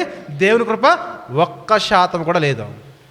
కేవలం సంవత్సరాలుగా మనం మాత్రమే సంఘానికి వస్తున్నాము కానీ ఒక్కరిని కూడా మన ద్వారా రక్షించలేకపోతున్నామంటే మన జీవితంలో దేవుని కృపను మనము ఏమాత్రం పొందుకోలేకపోతున్నాము. ఆ కృపను మనం వినియోగించుకోలేకపోతున్నాం. పౌలు వినియోగించుకున్నాడు కాబట్టి అనేకమైన రకాలుగా పరిచర్యలో వాడబడ్డాడు ఆయన. దేవుని కృప ఉన్నవాడు ప్రయాసపడతాడు. దేవుని కృప ఉన్నవాడు ప్రయాసపడతాడు. అపోస్తల కార్యములు 20వ అధ్యాయము 24వ వచనం చూద్దాం పౌలు గారి గురించి. అపోస్తల కార్యములు 20వ అధ్యాయంలో 24వ వచనం మనం చూసినట్లయితే 24వ వచనం చూస్తే ఒక్కరు చదవండి అమ్మా. అయితే దేవుని కృపా సువార్తను గురించి సాక్ష్యమిచ్చుట యందు నా పరుగును నేను ప్రభువైన యేసు వలన పొందిన పరిచర్యను తుదముట్టింపవలనని నా ప్రాణమును నాకు ఎంత మాత్రము కూడా ప్రియమైనదిగా ఎంచుకోలేదు నేను. ఎందుకంటే కృపాసు వార్తను ప్రకటించడానికి నేను దేవుని కృపలోనికి వెళ్ళిపోయాను. దేవుని కృపలోనికి వెళ్ళిపోయి అనేకులకు నేను దేవుని కృపాసు వార్తను ప్రకటించడానికి ఈ శరీరము కానీ ప్రాణము కానీ ఏమాత్రము కూడా ప్రియమైనదని అనుకోలేదు. ఎందుకంటే నేను వెళ్ళాల్సిన ప్రాంతం వెళ్తాను. దేవుడు కాపాడాలనుకుంటే కాపాడుతాడు, నన్ను తీసేయాలనుకుంటే అక్రమార్కుల చేతిలో చంపేస్తాడు. కృపకు అప్పగింపబడిన వారి జీవితాలు అలా ఉంటాయి. చాలామంది అడుగుతున్నారు, ఎందుకంటే సిటీ అంటే చాలా డేంజర్ జోన్ కదా, సిటీలో ఎందుకు కరపత్రిక పంచుతున్నారు? చాలా మీ మీద దాడులు జరిగే అలవాటు ఉంటుంది. అంటే మేలు కూడా చెబుతారు, వాక్యము అవగాహన లేక. తప్పుపట్టట్లేదు కానీ ఎందుకంటే అంత రిస్క్ జోన్లోకి వెళ్తున్నారనంటే వెళ్ళాలి. దేవుని కృప ఉన్నవాడు పరుగులు పెడతాడు. దేవుని కృప ఉన్నవాడు సువార్త ప్రకటన కొరకు తమ జీవితాలను వదిలేసుకుంటారు. తమ భవిష్యత్తుని, లోకంలో తమ భవిష్యత్తును వదిలేసుకుని దేవుని కృప పొందుకుంటే నశించిపోతున్న ఆత్మల కొరకు పరితపిస్తూ ఉంటారు. ఎందుకంటే పౌలు గారు ఆ కృపాసు వార్తకు తను తాను అప్పగించుకున్నాడు. అపోస్తల కార్యములు 14వ అధ్యాయము 26వ వచనం చూద్దాం ప్రియులారా. అపోస్తల కార్యముల్లోని 14వ అధ్యాయము 26వ వచనం చూస్తే రెండవ ప్రయాణం అయిపోయిన తర్వాత, పౌలు గారు ప్రయాణాల్లో రెండవ ప్రయాణం అయిపోయిన తర్వాత మాట్లాడుతున్నాడు. ఆ రెండవ ప్రయాణం ముగింపులో అక్కడ నుంచి ఓడ ఎక్కి తాము నెరవేర్చిన పని నిమిత్తము దేవుని కృపకు అప్పగింపబడిన వారై ఎక్కడైతే బయలుదేరారో మరలా అక్కడికి వచ్చేసారు. దేవుని కృపకు అప్పగింపబడి పరిచర్యలో పరుగులు పెట్టారు. తనది కాని భాష, తనది కాని దేశానికి, తనది కాని ప్రాంతానికి, తన ఊరు కాని గ్రామస్తుల దగ్గరికి ఎక్కడెక్కడికో వెళ్ళిపోయాడు. సముద్రాలని, నదులని, ఏది దొరికితే అది, టిక్కెట్కి డబ్బులున్నా లేకపోయినా, ఎంతమంది ఎన్ని రకాలుగా అవమానపరిచినా నా దగ్గర దేవుని వాక్యం ఉన్నది, ఆ వాక్యం అనేక మందికి చెప్పాలి, వారికి పంచి అనేక మందిని దేవునిలో స్థిరపరచాలని దేవుని కృపను పొంది ప్రయాణాలు చేశాడు. అదే పౌలు గారి ప్రయాణాలు. నా బాధ ఏంటంటే పౌలు గారి ప్రయాణాలు వివరించిన వాళ్ళు కూడా దేవుని సేవకుడైన పౌలు గారి వలె బ్రతకట్లేదు. పౌలు గారి గురించి గంభీరంగా చెప్పగలిగిన వారు కూడా పౌలు గారి వలె జీవించట్లేదు. ఎందుకంటే దేవుని కృప వల్ల మేము ఇల్లు కట్టుకున్నామంటున్నారు, దేవుని కృప వల్ల ఆస్తి సంపాదించుకున్నాం, దేవుని కృప ఇదంతా దేవుడిచ్చిందనండి, ఇదంతా దేవుని కృప అని అంటారు. నో, పౌలు గారి గురించి ఇంత చెబుతున్న నీకు పౌలు గారు అర్థం కాకపోతే ఎలా చెప్పండి? అనామకుడిగా బ్రతికాడు ఈ లోకంలో, అనామకుడిగా బ్రతికాడు. ఎంత అనామకుడు అంటే, ఇదిగో పరిచర్యలోకి వచ్చినప్పుడు ఆయన దగ్గర ఏవైతే ఉన్నాయో చచ్చిపోయేంత వరకు కూడా పౌలు గారు వాటినే కలిగి ఉన్నాడు. Note this point. పరిచర్యలోనికి ఒక సేవకుడు వచ్చినప్పుడు, పరిచర్యలోనికి వచ్చినప్పుడు ఒక సేవకుడు వేటినైతే కలిగి ఉన్నాడో చచ్చిపోయేంత వరకు అదే స్థితిలో ఉండాలి. అది దేవుని కృప అంటే. ఈరోజు దశంభాగాలని మింగేస్తూ ప్రజలను దోచుకుంటూ ప్రజలను ఇంకా ఇంకా ఇవ్వండి, ఇంకా ఇవ్వండి, ఇంకా ఇవ్వండి అని అనేకమైన సార్లు వారిని మోటివేట్ చేస్తూ 10,000 ఫోటో దిగితే భోజనాలని ఎన్నో ఆఫర్స్ పెడుతూ 10,000 గుంచుకుంటూ దశంభాగాల పేరుత సంఘాలని క్షీణింపజేస్తున్న దైవ సేవకులు ఈ లోకంలో ఎంతోమంది ఉన్నారు. వారు దైవ సేవకులు ఏమాత్రము కూడా కాదు. అసలు దశమ భాగం నిజముగా ఇవ్వాలంటే దశమ భాగం ఇవ్వాల్సిందే. మరి దశమ భాగం ఎందుకు? నీవు కార్లు కొనుక్కోవడానికి కాదు, నీవు ఆస్తులు సమకూర్చుకోవడానికి కాదు. ఒక సేవకుడిగా దశమ భాగం తీసుకుని నీవు మేడలో మిద్దులు కట్టుకోవడానికి కాదు, నీవు కార్లు కొనుక్కోవడం కాదు. ఒక ఆయన అంటాడు బస్సే కొనేసుకుని, ఏకంగా వాల్వో బస్సు కొనేసుకుని 1 కోటి 2 కోట్ల విలువ ఉన్న బస్సును కొనేసుకుని ఇదిగో దేవుని కృప వల్ల బస్సు కొనుక్కున్నాం అంటే సిగ్గుండలా మాట్లాడడం. ఎందుకంటే దేవుని కృప ఉంటే పౌలు గారు వలె ఉంటారు. ఈ లోకంలోనికి పరిచర్యలోనికి వచ్చిన తొలి రోజున ఎలాగైతే ఉన్నావో నీ శరీరం నీ కట్టె కాలేంత వరకు నీ జీవితంలో నీ బ్యాంక్ బ్యాలెన్స్ అంతే ఉండాలి. మరి దశమ భాగం అంతా ఏం చేయాలంటే పోషింపబడడానికి కొంత తీసుకో, నీ పిల్లల చదువుల కొరకు తీసుకో, నీ కుటుంబం పోషింపబడడానికి కొంత తీసుకో, అంతే. మరి మిగిలింది ఏం చేయాలంటే ఇదిగో నీ సంఘంలో బీదవరాళ్ళు ఉన్నారా, వాళ్ళకి పంచు. నీ సంఘంలో తల్లిదండ్రులు లేని వారు ఉన్నారా, వారికి పంచు. నీ సంఘంలో పరదేశులు ఉన్నారా, వారు ఈ ప్రాంతానికి వచ్చి సెటిల్ అయ్యేంత వరకు వారికి అండగా నిలబడు. నీ సంఘంలో పని లేని వారు ఉన్నారా, పోషణ లేని వారు ఉన్నారా, వారిని ఆదుకో. ఎందుకంటే దేవుడు లేవీలకి ఆ భాగాన్ని ఇచ్చి, నాయనా లేవీలారా మీరు దశమ భాగం పొందాలి. ఆ దశమ భాగం కేవలం మీకు మాత్రమే కాదు, కానీ మీ పోషణ కొరకు, అలాగే చుట్టూ పరదేశుల కొరకు, అలాగే తల్లిదండ్రులు లేని వారి కొరకు, విధవరాండ్ర కొరకు, ఇదిగో బలహీనులు ఎవరైతే ఉన్నారో ఆ బలహీనుల కొరకు దశమ భాగాన్ని వినియోగించమంటే ఈరోజు సేవకులు పరిచర్య చేస్తూ దశమ భాగాన్ని మింగేస్తూ పొట్టలు పెంచుకున్న లగ్జరీ జీవితాన్ని గడుపుతున్నారు. కానీ పైగా దానికి పెట్టిన పేరు దేవుని కృప అనేసారండి. అక్కడ నాకు కోపం. నువ్వేం చేసుకుంటావో చేసుకో, దేవునికి లెక్క అప్పచెప్పాలి, కానీ దానికి దేవుని కృప అనే పదాన్ని మాత్రం యాడ్ చేయకు. ఎందుకంటే దేవుని కృప పొందిన పౌలు మొదట ఎలా ఉన్నాడో చివరి వరకు కూడా అలాగే జర్నీ సాగింది. అంతేగాని దేవుని కృప అనే ఆ పేరు పెట్టేసి లోకంలో ఉన్న క్రైస్తవ్యంలో ఉన్న బలహీనలు బాగా మోటివేట్ చేసి వాళ్ళందరి దగ్గర డబ్బు లాక్కుని వారిని పేదరికంలోకి నెట్టేలేదు. విచిత్రం ఏంటంటే దశమ భాగాలను దండుకుంటున్న అయ్యగారేమో మేడల మీద మేడలు కట్టుకుంటూ ఉంటే విశ్వాసులు మాత్రము పేదరికంలోనే ఉండిపోయాడు. చూడండి, నేను అడుగుతున్నాను, సేవకులు బాగా లగ్జరీ అయిపోయారు, కానీ ఏ విశ్వాసి లబ్ధి పొందాడు చెప్పండి? దశమ భాగం ఇస్తున్న ఏ విశ్వాసి లబ్ధి పొందాడు చెప్పండి? మీకు డౌట్ వస్తుందా? దశమ భాగం ఇవ్వాలా వద్దా అంటే ఇవ్వాలి ఖచ్చితంగా. ఎవరికి ఇవ్వాలంటే ఎవరు నిస్వార్థంగా వాటిని ఖర్చు పెడుతున్నారో. ఏంటా ఖర్చు? తన పోషణ కొరకు, తన కుటుంబం కొరకు, తర్వాత సంఘంలో ఉన్న బీదల కొరకు, విధవరాళ్ళ కొరకు. అదే సమయంలో పరదేశులకు ఎవరైనా ఉంటే వారు ఎంతో కొంత సెటిల్ అయ్యేంత వరకు వాటి కొరకు యూజ్ చేయాలి. ఇక అంత సంఘంలో ఏ సమస్య లేదని అనుకుంటే బయటికి వెళ్ళు, సువార్త ప్రకటించు, సువార్త కొరకు వినియోగించు. సంఘము బయట నీకు ఎంతోమంది అనాథలు కనబడతారు, దిక్కులేని వారు కనబడతారు, వృద్ధులు కనబడతారు. వారి కొరకు దశమ భాగం డబ్బులు వినియోగించాలి లెక్క అయితే. ఎందుకంటే సేవకుడికి ఆస్తులు ఉండకూడదు, సేవకుడు కలిగి ఉండ ఒకే ఒక ఆస్తి నేనేమి స్వాస్థ్యం అన్నాడు దేవుడు. లేవీలారా మీకు ఎలాంటి స్వాస్థ్యం ఇవ్వబడదు, మీ స్వాస్థ్యము నేనే అన్నాడు. ఆయనే స్వాస్థ్యమై ఉండగా, ఆయనే ఆస్తి అయి ఉండగా ఈ లోకంలో వస్తు సంపదలు, బిల్డింగ్లు ఎందుకు చెప్పండి? దూరం అయిపోతున్నారు దేవునికి. ఈరోజు సేవ పేరుతో ఎందరూ లాభపడుతున్నారో దేవునికి దూరం అయిపోతున్నారు. ఈ పిచ్చి విశ్వాసుల గురించి ఒక మాట చెబుతా. ఏ సేవకుడైతే బాగా లోకంలో డెవలప్ అయిపోతున్నాడో వాళ్ళ మీదే నిజముగా దేవుని కృప ఉందని అనుకుంటున్నారు. అలా అనుకుంటే విశ్వాస భ్రష్టులే, అంతకుమించి వేరే నాలెడ్జ్ వాళ్ళకి లేదు. ఎవరైతే ఒక సేవకుడిని చూసే అబ్బా ఎంత పెద్ద చర్చి కట్టాడండి, యేసుక్రీస్తు తలుచుకుంటే పెద్ద చర్చి కట్టలేడా? పౌలు మహానుభావుడు తలుచుకుంటే పెద్ద చర్చి కట్టలేడా? కట్టేవాడు. ఈ లోకంలో ఉన్న పెద్ద పెద్ద చర్చిల కంటే తలదన్నే చర్చి కట్టేవాడు పౌలు తలుచుకుంటే.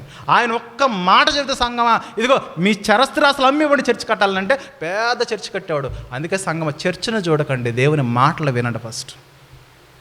చర్చిని చూస్తే చర్చ్ నీకు పరలోకం ఇవ్వదు, దేవుని మాట ఇస్తుంది. దేవుని మాట ఇస్తుంది, దేవుని కృప పరలోకం ఇస్తుంది. దేవుని మాట చొప్పున మనం జీవిస్తే దేవుని కృప మనకు పరలోకం ఇస్తుంది.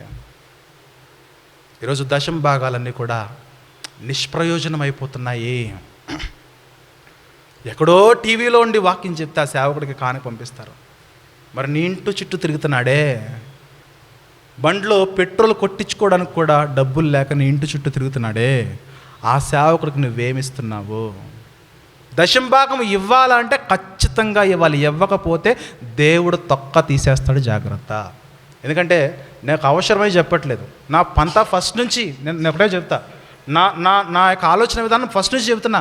నాకేదో కోరి నేను ఏది చెప్పను, అలాగని మీరు నాకేదో ప్రత్యేకంగా ఇస్తున్నది కూడా ఏది లేదు. కేవలము సంఘం యొక్క అవసరతల కొరకు ఏదైతే నెల నెల 1000 రూపాయలు ఇస్తున్నారో ఆ 1000 రూపాయలు కూడా మీ సంపాదన నుంచి తక్కువేది. ఒకవేళ 30,000 సంపాదించడం 3,000 ఇవ్వాలి కదా, 3,000 నేను తీసుకోవట్లేదు. కేవలం ఈ రెంట్ కానీ, ఈ పరికరాలు కానీ, ఈ ఎక్విప్మెంట్ కొరకు కానీ, సువార్త కరపత్రికలు కానీ, ఏదో పరిచర్యలో వాడబడ్డానికి మాత్రమే వాటిని వినియోగిస్తున్నాము. కానీ మీరు ఇస్తున్న 1000 రూపాయల ఆర్థిక ద్రవ్యం ఏదైతున్నదో అది మీరు ఇస్తున్నది మీకు ఎక్కువ అనిపిస్తుందేమో, కానీ మీరు ఇస్తున్నది అది చాలా తక్కువ. గమనించాలి. ఒకవేళ ఇద్దరు ఉద్యోగం చేస్తే ఇద్దరు నుంచి రావాలి, అది న్యాయము, అది ధర్మము, పరిచర్య ధర్మం. అది లేదు ఇద్దరు పని చేస్తున్నామంటే ఒకటే ఇస్తామంటే కనుక దేవుడు పట్టుకుంటాడు, జాగ్రత్త. గమనించండి, పరిచర్య అభివృద్ధి చెందాలంటే ఆర్థిక అవసరతలు చాలా అవసరము. ఇప్పుడు తెలుగు కరపత్రికలు పంచుతున్నాము, అక్కడ హిందీ వాళ్ళు ఉన్నారు, ఇంగ్లీష్ వాళ్ళు ఉన్నారు, వాళ్ళకి ఇవ్వాలంటే మన దగ్గర లేదు. ఎందుకు కొట్టించలేదనంటే డబ్బులు లేవు. ఎందుకు పరిచర్యలో అవసరతలు మనం ఎందుకు తీర్చలేకపోతున్నామంటే డబ్బులు లేవు. కానీ సంఘం ఎవరు నమ్ముతుంది చెప్పండి? ఎవరైతే బాగా కనబడతారో వాళ్ళకి ధారాళంగా ఇస్తారు. 10,000 ఇస్తారు. ఇచ్చారా? ఇచ్చారు. ఫోటోలు దిగితే 10,000, భోజనానికి వెళ్తే 10,000. తప్పు ప్రియులారా. మనం ఇస్తున్న ప్రతి రూపాయి అక్కడ జవాబుదారీతనంగా ఎవరైతే ఉంటున్నారో ఆ పరిచర్య కొరకే మనం ఇవ్వాలి. పౌలు జీవితంలో దేవుని కృప ఎంత చక్కగా ఆయన ఉపయోగించుకున్నాడంటే, పరిచర్యలోనికి వచ్చినప్పుడు ఆయన ఏదైతే కలిగి ఉన్నాడో ముగింపు వరకు అదే మెయింటైన్ చేశాడు. కానీ ఈ లోకంలో దేన్నో సంపాదించేసుకుని మేడలు, మిద్దులు, ఆస్తులు, భవనాలు కట్టేసుకుని కార్లు, లగ్జరీ లైఫ్ని మెయింటైన్ చేస్తూ దేవుని కృప అంటే కనుక దేవుడు ఆ సేవకుడిని ఏమాత్రం కూడా ఉపేక్షించడు, ఒప్పుకోడు, జాగ్రత్త. పౌలు గారు ద బెస్ట్ ఎగ్జాంపుల్. ఆయనను నేను ఏమై ఉన్నాను? ఉపవాసం అండి, ఆకలి దప్పికలండి, దిగంబరత్వం అండి, బట్టలు లేక దిగంబరత్వము. 2 జతలు 3 జతలు ఉండేవి. ఒకటి ఒంటి మీద ఉంటే, ఒకటి దండి మీద ఉంటే, ఒకటి బకెట్లో ఉండేది. అలాంటి జీవితం, కట్టిన పేదరికమైన జీవితాన్ని ఎందుకు గడిపడి చెప్పనా? దేవుని కృపలోకి వెళ్ళిపోయాడు, దేవుని కృప కిందకి వెళ్ళిపోయాడు. ఆ కృపకు తను తాను అప్పగించుకున్నాడు. అయినను నేను ఈరోజు ఏమై ఉన్నానో అది దేవుని కృప అన్నాడు. ఏమై ఉన్నాడు పౌలు అంటే, అక్కడ మిద్దులు కట్టాడా, మేడ కట్టాడా, భవనాలు కొనుక్కున్నాడా, ఆస్తిపాత్రలు సమకూర్చుకున్నాడంటే అవేమీ లేవు పౌలుకి. ఏమై ఉన్నాడు? వస్త్రహీనత ఉన్నది, అనారోగ్య పరిస్థితి. తను చేస్తున్న ప్రసంగాలను బట్టి తనకేదైనా గర్వం వచ్చేస్తుంది ఏమో అని దేవుడు జాగ్రత్త పడి ఒక ముళ్ళని నియమిస్తే, దేవుడు ప్రభు దగ్గరకు వచ్చి, ప్రభువా నా శరీరంలో ఒక ముళ్ళను నాయన అంటే, ప్రభు అన్నాడు, పౌలా ముళ్ళే కదా, ఉంటే ఉండని, ఆ ముళ్ళుంటేనే నువ్వు బాగుంటావు. ముళ్ళుని తీయలేదు అక్కడ, యేసుక్రీస్తు ఆ ముళ్ళుని తీయలేదు. ఆ ముళ్ళుంటేనే నీలో గర్వం రాదు, నీవు అతిశయించవు, నీ హెచ్చిపోవు. ఆ ముళ్ళే తన బలహీనతలు. ఆ 11వ అధ్యాయంలో ఏవైతే చెప్పాడో బలహీనతలు, ఆ బలహీనతలన్నింటినీ కూడా దేవుడు ముళ్ళుగా పెట్టాడు. నీ బలహీనతల యందే నేను అత్యధికమైన కృప చూపుతానన్నాడు. చూద్దాం ఒకసారి. కొరింథీయులకు రాసిన 2వ పత్రిక 12వ అధ్యాయము, 11వ అధ్యాయం ఇంతకుముందు చదివాం కదా, 12వ అధ్యాయము 7వ వచనము, 8వ వచనము, 9వ వచనం చూద్దాం ఒకసారి.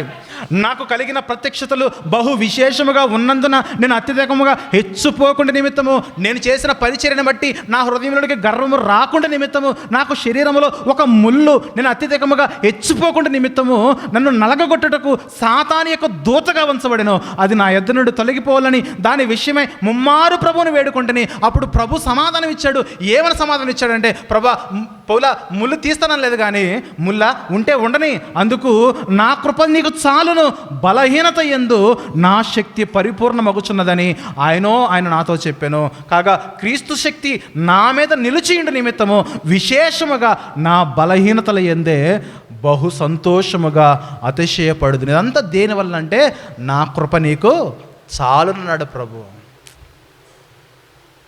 కృప ఉంటే బలహీనతలు పోవు, కృప ఉంటే లోక సంబంధమైన బలహీనతలు పోవు, ఆత్మ సంబంధమైన బలాలతో సంతోషాన్ని దేవుడిస్తాడు. ఈ కృప అనే పదము మన జీవితంలో నిర్లక్ష్యము చేయకూడదు, నిష్ఫలము కాకూడదు.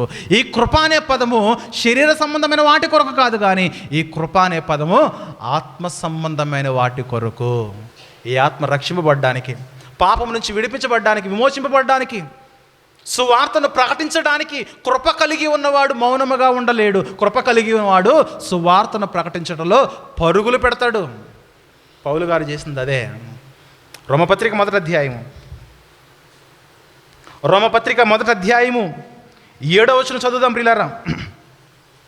రోమీలకు రాసిన పత్రిక మొదటి అధ్యాయం 7వ వచనంలో చివరి మాటలు ఈయన నామము నిమిత్తం అన్నది చూడండి. యేసుక్రీస్తు నామము నిమిత్తము.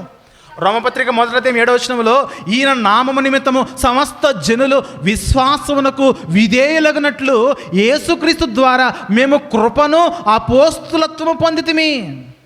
అర్థమవుతుందా? పౌలు గారు కృపను పొందారు. ఎందుకు కృప పొందారనంటే, ఇదిగో సమస్త జనులు విశ్వాసములోనికి రావాలి, సమస్త జనులు విశ్వాసమునకు విధేయులవ్వాలని మేము కృప పొందాము. రొట్టెలో చేయి వేస్తున్నామా? చేస్తున్నాం. చెయ్యి ఎందుకు వేస్తున్నామంటే, దాన్ని ఎందుకు భుజిస్తున్నామంటే, మనము కూడా అనేకులు విశ్వాసంలోనికి రావాలని మనము పని చేయాలి. అక్కడ సువార్తను ప్రకటన చేయాలి. మనము సువార్తను ప్రకటించాలి. సువార్తను ప్రకటించుట కొరకు ప్రభు యొక్క కృప పౌలు గారి మీద మెండుగా ఉన్నది. అనేకులను విశ్వాసంలోకి నడిపించాలని మేము కృప పొందాము. మరి మనం పొందిన కృప లోకములో ఉన్న వాటిని సంపాదించుకోవడానిక? గమనించండి, బైబిల్ క్రిస్టియానిటీకి ప్రస్తుత క్రిస్టియానిటీకి ఎంత వ్యత్యాసం ఉన్నదో కనబడుతుందా? బైబిల్లోకి తొంగితే మనకు ఆ వ్యత్యాసం కనబడుతుంది. లోకంలో ఉన్న క్రైస్తవ్యాన్ని చూస్తే ఆ వ్యత్యాసాన్ని మనం గుర్తించలేం ప్రియులారా. ఈరోజు కృప వల్ల మనం సాతాన్ని మన కాళ్ళతో తొక్కేయాలి. కానీ విచిత్రం ఏంటంటే, లోక సంబంధమైన వ్యామోహాల్లో, పాపాల్లో చిక్కుకొని పోయి, లోక సంబంధమైన బలహీనతలతో చిక్కుకొని పోయి దేవుని కృప పొందుకోలేక సాతాను మనం తొక్కాల్సిన వారమై ఉండగా సాతాను గడ మన నెత్తి మీద కూర్చొని తాండవం ఆడుతున్నాడు హ్యాపీగా. రోమపత్రిక 16వ అధ్యాయము కొన్ని మాటలు చూసుకుని మనం ముగించుకుందాం, బల్లలోని కూడా వెళ్ళాలి కాబట్టి. రోమపత్రిక 16వ అధ్యాయము 20వ వచనం చూద్దాం ప్రియమైన దేవుని వారలారా. రోమీలకు రాసిన పత్రిక 16వ అధ్యాయం 20వ వచనం చూస్తే, సమాధానకర్తయగు దేవుడు సాతానును మీ కాళ్ళ క్రింద శీఘ్రముగా చితకు తొక్కించును. ఎప్పుడు? మన ప్రభు అయిన యేసుక్రీస్తు కృప మీకు తోడై ఉండాలి. ఎవరికి యేసుక్రీస్తు కృప తోడై ఉందో వాళ్ళు సాతాను మీద విజయం సాధిస్తారు, కానీ లోకంలో దేన్నో సంపాదించుకోవాలని కృపను వినియోగించుకోరు. దేవుని కృప ఎందుకంటే సాతాన్ని తొక్కడానికి, పాపము చేయకుండా పరిశుద్ధంగా మనం జీవిస్తే సాతాను పారిపోతాడు, సాతాను అణగద్రొక్కబడతాడు. అందుకు దేవుని కృప వినియోగించుకోవాలి. మనం వినియోగించుకుంటున్నామా? ఎంతసేపు దేవుని కృప అంటే శరీర సంబంధమైనవి అండి. ఏదో సంపాదించుకోవడానికి, ఏదో ఆశ కలిగి, ఏదో దురాశల కొరకు మనం దేవుని కృప అనే పదాన్ని ఉపయోగిస్తున్నామే, కానీ అది ఆత్మీయ జీవితానికి చాలా ప్రమాదకరమైన వాస్తవాన్ని మనం గమనించాలి. ఫైనల్గా ఒక మాట చూసుకుందాం. గలతీ పత్రిక చివరి అధ్యాయము చివరి మాట చూద్దాం ఒకసారి. గలతీ పత్రిక 6వ అధ్యాయము 18వ వచనం చూస్తే, సహోదరులారా, మన ప్రభు అయిన యేసుక్రీస్తు కృప మీ ఆత్మతో కూడా ఉండునుగాక. మన ఆత్మంతా కూడా కృపతో నిండబడితే మనం కూడా పౌలు గారి వలె ఈ లోకాన్ని విసర్జించి పరిచర్య కొరకు మనం పరుగులెత్తేస్తాం. పాపము చేయకుండా జాగ్రత్త పడిపోతాం. పరిశుద్ధంగా జీవించడానికి మనం ప్రయాసపడతాం. రక్షణ పొందిన అనేకులు ఈరోజు మరలా తిరిగి పాపంలోకి వెళ్ళిపోతున్నారనంటే ఆ కృపను నిష్ఫలము చేసేస్తున్నారు, ఆ కృపను నిర్లక్ష్యము చేస్తున్నారు, ఆ కృపను నిర్జీవమైన దానిగా చేస్తున్నారు. ఇంకా చెప్పనా, దేవుని కృప ఎవరైతే కలిగి ఉంటారో వారు దేవుణ్ణి ఆరాధించకుండా ఉండలేరు. ఈరోజు మన వాట్సాప్ స్టేటస్ ఏంటి చెప్పండి? అదే, దేవుని కృప కలిగి ఉన్నవారు ఆయన్ని ఆరాధించకుండా ఉండలేరు. మన ఊరికే లోకంలో ఉన్న పనులను సాకుగా చూపించి దేవుని కృపలో ఉన్న ఆరాధన మనం దుర్వినియోగం చేస్తున్నామంటే మన దేవుని కృపను మనము గెంటేస్తున్నాం. మనం దేవుని కృపను అంటే ఆరాధనలో మనం ఉండలేకపోతున్నామంటే, దేవుని కార్యాలు మనం పాలిభాగస్తులు కాలేకపోతున్నామంటే దేవుని కృపను మనం పక్కకు జరిపేసి లోక సంబంధమైన వాటి కొరకు మనం పరుగులు పెడుతున్నాం. నిజముగా దేవుని కృప కలిగిన వ్యక్తులు ఎలా ఉంటారంటే వారి ఆత్మలో యేసుక్రీస్తు యొక్క కృప కలిగి ఉంటారు. యేసుక్రీస్తు ఇచ్చిన కృపను కలిగి ఉండి ప్రభువులో ఎల్లప్పుడూ కూడా వర్ధిల్లుతారు. ప్రియులారా, కృప అనే పదము శరీర సంబంధమైనది కాదు. కృప అనే పదము అర్హత లేని, యోగ్యత లేని, క్షమాపణ పొందడానికి ఏమాత్రం కూడా అవకాశము లేని వారి మీద దేవుడిచ్చిన ఆయన ఇచ్చిన చక్కటి అవకాశమే కృప. ప్రియులారా, కృప అంటే దేవుని ప్రేమ వలన మనుషులకు కలుగుతున్న క్షమాపణ కొరకు వాడబడింది కృప కానీ, రక్షణ పొందడానికి వాడబడిన పదము కృప కానీ, విమోచనము కలగడానికి పాపపు బంధకాల నుంచి విడిపించబడడానికి మనం పొందుకున్నది దేవుని కృప. పరిచర్య చేయడానికి మనకు అవసరమైనది దేవుని కృప. అంతేగాని లోకంలో తీతుకు పత్రిక చదివాం కదా, తీతుకు పత్రిక 2వ అధ్యాయం 11, 13, 14 వచనంలో భక్తిహీనతను విడిచిపెట్టాలి, లోక సంబంధమైన దురాశలు ఏవైతే ఉన్నవో వాటిని విసర్జించాలని బోధించేదే దేవుని కృప. అలాంటి కృప మనం కలిగి ఉంటే చచ్చిపోయిన మరుక్షణం మనకు పరలోకం వచ్చేస్తుంది. పిల్లరా, జాగ్రత్త పడదాం. కృపకు మనము పాత్రులుగా మనం ఎంచబడుతూ ప్రభు యొక్క కృపను మనం వినియోగించుకుంటూ చచ్చిపోతే క్రీస్తు కొరకు చచ్చిపోవాలి. బ్రతుకుట క్రీస్తు, చావైతే లాభం. అంటే ఈ లోకంలో మనం ఎన్నో త్యాగాలు చేసేవారుగా ఉండాలి. ఖచ్చితంగా దేవుని కొరకు వాడబడే స్థితిలో ఉండాలి. ఈ మాటలు మనందరి వినికుడు కూడా దేవుడు దీవించునుగాక. మరి